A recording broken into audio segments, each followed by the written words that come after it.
ስሙት። እግዚአብሔር ባዶ ሲያረጋችሁ አታማሩ ክርስቲያኖች፣ አናማር። ባዶ ሲያረገ ለሆነ ነገር እያዘጋጀህ ነው። ለሆነ ትልቅ ዓላማ እያዘጋጀ ነው። ተመልከቱ። ሙሴን እኮ የበግ ጠባቂ አድርጎ ያስቀመጠው ለምን መሰላችሁ? በኋላ ላይ እስራኤላውያንን የሚመራ መሪ ስለሆነ በበጉ ያለማመደው እኮ ነው። በግ እኮ ስንት አይነት አመል አለው። አንዱ ልጋጥ ይላል፣ አንዱ ልኮብልል ይላል፣ አንዱ ይጋጫል፣ አንዱ ይማታል፣ አንዱ ጭቃ ውስጥ ይንከባለላል፣ አንዱ ውሃ ይጠጣል።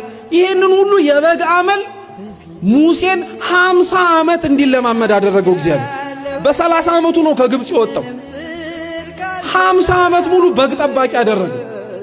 50 ዓመት ሙሉ ይሄንን በግ ያስጠበቀው ግን ተዋርዶ እንዲቀር ስለፈለገ አይደለም።